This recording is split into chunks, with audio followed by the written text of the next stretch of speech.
Gosh, it looks like we're going shopping in some kind of awful emporium that sells you all sorts of things that you don't need, really. Once I might have liked this Arnie Jacobson chair, but now even McDonald's have them. This sort of tableau or shop display is in fact a work by Matthew Darbyshire, whose work is really all about consumerism and things that you buy and things that we all buy or things that people try to sell to us. And it's all about taste, really, what it is to be modern, to live in the modern world. So I suppose it relates a bit to British pop art. You can buy knockoffs of the world's greatest designers in places like IKEA, and you might just go shopping in the street market to buy a nasty, useless cactus that looks like it's made of porcelain. Who wants to take a serious phone call on a pink kind of furry telephone? Would you keep your copies of Shakespeare or Proust between these rather nasty bookends? This is actually called an exhibition for modern living, and it takes the title from a 1949 show in Detroit, which had the same title. And whereas that show was all about celebrating the new, mass production, the availability of modern design to ordinary people who probably couldn't afford it otherwise, and there was something utopian about it and the way in which the world was somehow getting better in the post-war era.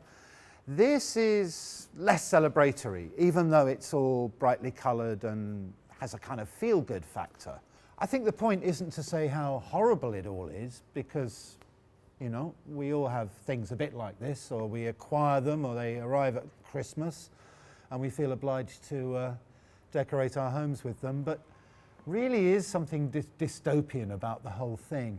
And the other thing about it all is, to me at least, is that it speaks of a world which is somehow infantilized.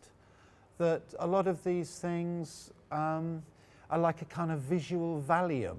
They have a kind of feel-good quality that actually makes me feel very bad indeed. It's all a bit like through the keyhole. Who lives in this house? What kind of person might live here? One thing I don't believe that Matthew Darbyshire is doing is laughing at people. I think he's looking at the world and looking at consumerism and looking at the way in which we direct our desires about the kinds of worlds we want to inhabit and do inhabit. You can have your plate celebrating the coronation of King George VI. You can have your pink elephants.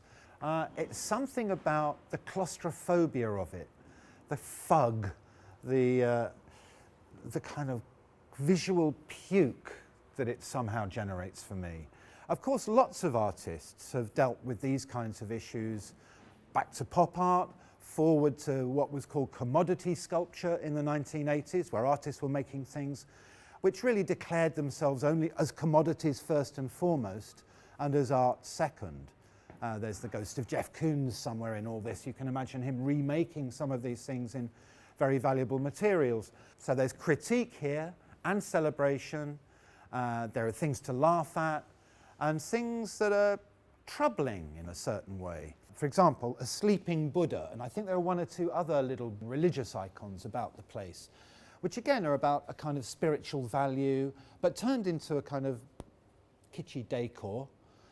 And also we've got patriotism, the Union Jacks, the silhouette of the Queen, and they're supposed to declare our values in some way, but it's all gone horribly wrong. Derbyshire's work is part of the current British art show, which is touring the country, and at the moment we're at the Hayward Gallery in London. And this time, for this 5-yearly show, it's called In the Days of the Comet, and it's based on an H.G. Wells story about Halley's Comet coming. And on this particular occasion, it makes people suddenly become aware of the possibilities of life, and they feel optimistic, more spiritual, more happy. They're looking forward to a future that's going to be better. Well, this is the future, and the future isn't better at all. I don't think Derbyshire's trying to give us a critique so much as a snapshot of the modern world, a snapshot of the present, a present full of things, but in which there don't seem to be any indications of values. It's not about sincerity, it's not about collecting, it's about emptiness. It's about emptiness.